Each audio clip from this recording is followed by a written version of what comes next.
प्रभु यीशु का नाम से बैप्टिज्म लिया करके बाइबल बोलता है। ये लोग पहला एकदम बैप्टिज्म लेने के बाद में भी अभी लेना पड़ा। क्यों? पाप का क्षमा प्रभु यीशु का नाम के अंदर है, याद रख लेना। दूसरा कोई नाम से आपको पाप का क्षमा नहीं मिलेगा। इसकी वजह से एफेसियन लोग वापस बैप्टिज्म लेना पड़ा प्रभु यीशु का नाम से। ये लेने के बाद पौलुस ने लिखता है एफेसियन चर्च को, एक ही प्रभु, एक ही विश्वास, एक ही बैप्टिज्म। आज आप ये बैप्टिज्म लिया कि आप सोच लेना, अगर प्रभु यीशु मसीह के नाम से बैप्टिज्म लिया होगा तो आपको दूसरा बैप्टिज्म लेने का कोई जरूरत नहीं है। अगर आप नहीं लिया होगा अभी तक, आपको लेना पड़ेगा। क्यों? पाप का क्षमा वही नाम से आता है। आप कितना दबी भी बैप्टिज्म लेके अगर पाप का क्षमा के लिए प्रभु यीशु मसीह के नाम को उपयोग नहीं किया होगा तो आपका बैप्टिज्म में कुछ दम नहीं है। बाइबल वही बोलता है बैप्टिज्म एक ही है। ठीक है, अभी ये बैप्टिज्म के बारे में थोड़ा कुछ अपन देखेगा बाइबल के अंदर से। आजकल बहुत जगह में चर्चा है, बहुत जगह में इसके बारे में बात है। Baptism is must. बैप्टिज्म अब लेना पड़ेगा क्योंकि प्रभु का सुसमाचार के अंदर वो एक भाग है। बढ़िए, मार्क 16वां अध्याय है, 15 वचन से बढ़िए। And he said unto them, Go ye into all the world and preach the gospel to every creature. He that believeth and is baptized shall be saved, but he that believeth not shall be damned. Damned. बस। और उसने उनसे कहा, तुम सारे जगत में जाकर सारी सृष्टि के लोगों को सुसमाचार प्रचार करो। जो विश्वास करें और बपतिस्मा ले उसी का उद्धार होगा। परंतु जो विश्वास न करेगा वो दोषी ठहराया जाएगा। जरूर हो जाएगा। ये मैं नहीं बोल रहा, प्रभु यीशु मसीह की आवाज है।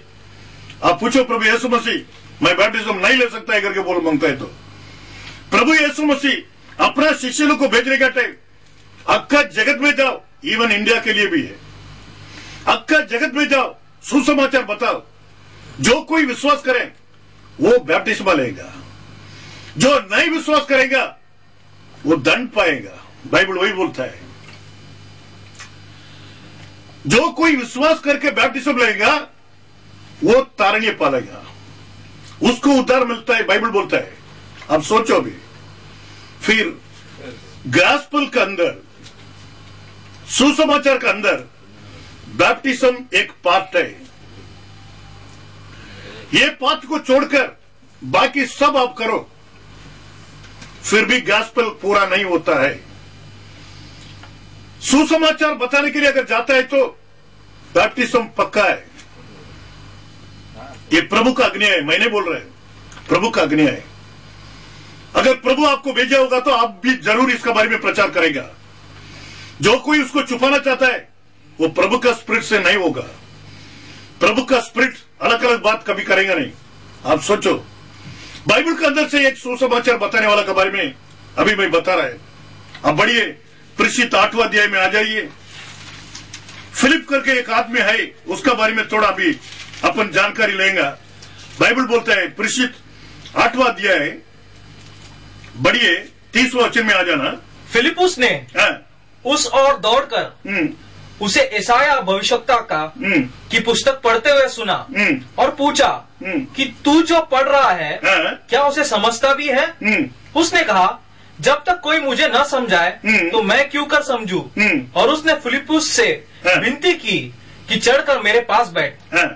पवित्र शास्त्र का जो अध्याय वो पढ़ रहा था वह यह था कि वह भेड़ की नाई बध होने को पहुंचाया गया, और जैसा मेमना अपने उन कतरने वालों के सामने चुपचाप रहता है वैसे ही उसने भी अपना मुंह न खोला।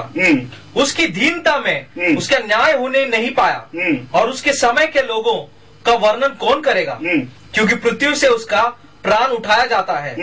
इस पर खोजे ने फिलिपुस से पूछा, मैं तुझसे विनती करता हूँ, यह बता कि भविष्यवक्ता यह किसके विषय में कहता है, और अपने या किसी दूसरे के विषय में, तब फिलिपुस ने अपने मुंह खोला और इसी शास्त्र से आरंभ करके उसे यीशु का सुसमाचार सुनाया।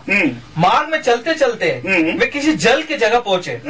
तब खोजे ने कहा, देख यहाँ जल है, अब मुझे बपतिस्मा लेने में क्या रोक है? फिलिपुस ने कहा, यदि तू सारे मन से विश्वास करता है तो हो सकता है। उसने उत्तर दिया, मैं विश्वास करता हूँ कि यीशु मसीह परमेश्वर का पुत्र है।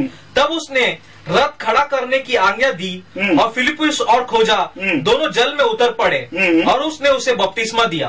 बस देख लेना, एक सुसमाचार बताने वाला एक यूनुस है, खोजा है, रथ में जा रहा है।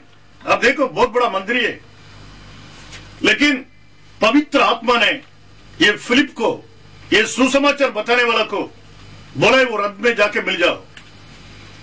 फिलिप वो रथ के अंदर आने के बाद ये खोजा इसाया पुस्तक को पढ़ रहा है, उसके बारे में प्रचार किया फिलिप ने। आप सोच लेना, रात को रुका के जिधर पानी था वो जगह में उतर के उसको बैप्टिज्म दिया है। एक सुसमाचार बताने वाला को अगर प्रभु ने भेजा तो जरूर वो बैप्टिज्म देगा, वो मंत्री हो नहीं तो एक ऑर्डिनरी सेवक हो, सबके लिए एक ही हिसाब है बाइबल का प्रकार। अभी सुसमाचार के अंदर एक भाग है, ये बैप्टिज्म, ये प्रभु का अग्निया है। इसको कोई कोई मानता है, कोई कोई नहीं मानता है। बहुत लोग था वो टाइम में भी, हम लोग अच्छी तरफ से बाइबल को जानता है करके बोलने वाला। लूका 7वां अध्याय 30वां वचन बोलता है, पर फरीसियों और व्यवस्थापकों ने उससे बपतिस्मा न लेकर परमेश्वर की मनसा को अपने विषय में टाल दिया। सो मैं इस युग के लोगों की उपमा किससे दूं कि वे किसके समान हैं? बाइबल बोलता है बहुत बड़े सिखाने लोग है, फरीसी लोग, शास्त्री लोग, प्रभु का वचन को अच्छी तरफ से जानता है। इन लोग बोला है हम लोग बैप्टिज्म नहीं लेंगे। क्यों? दंड पाने के लिए, खुद का नुकसान करने के लिए। आज भी बाइबल भाई अच्छी तरफ से जानता है करके जो बोल रहा है हमको बैप्टिज्म का कोई जरूरत नहीं है, ऐसा जो बोल रहा है इन लोग के होगा, दंड जरूर होगा, वो दंड से बचना मुश्किल है। बाइबल वही बोलता है, आप सोच लेना। बाइबल का प्रकार बैप्टिज्म जो है वो मस्त है, प्रभु का सुसमाचार के अंदर आई। आप अगर प्रभु का सुसमाचार को सुनता है, उसको पालन करता है, तो you have to take baptism. ये नहीं है मैं उसके ऊपर ढकल दिया, इनके ऊपर ढकल दिया। आपको सेल्फ सोल दिया प्रभु ने, वो सोल के लिए आप रेस्पॉन्सिबल है। बाइबल वही बोलता है। ठीक है, अभी बैप्टिज्म लेने में हमको क्या फायदा है? अभी बाइबल बोला है जो कोई विश्वास करेगा, बैप्टिज्म लेगा, वो तारण्य पाएगा। इसका मतलब विश्वास करने वाला बैप्टिज्म लेना मांगता है। छोटा बच्चा लोग को आप कितना भी सिखाओ, उसको विश्वास नहीं है।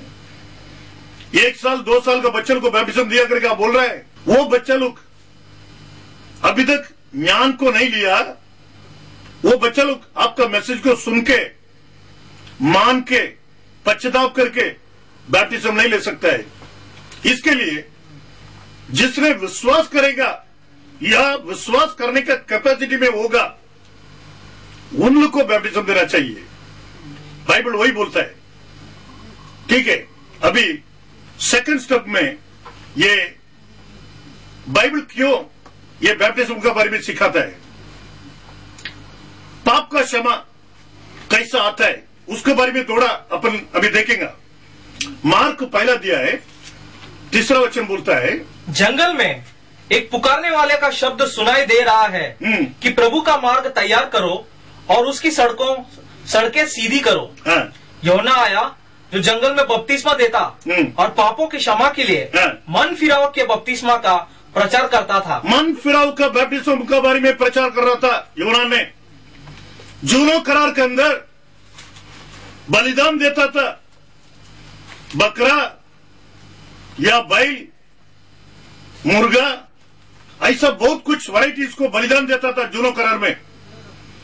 प्रभु ने आज्ञा देकर रखा है, खून का बिना पाप का क्षमा होता नहीं है। अभी आप सुन लेना लेवी का पुस्तक 17 अध्याय 11 वचन।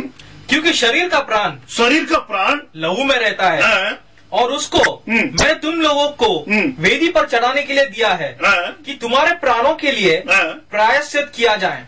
तुम्हारा प्राणों के लिए प्रायश्चित करने के लिए मैं ये खून को वेदी पे चढ़ाने के लिए दिया है।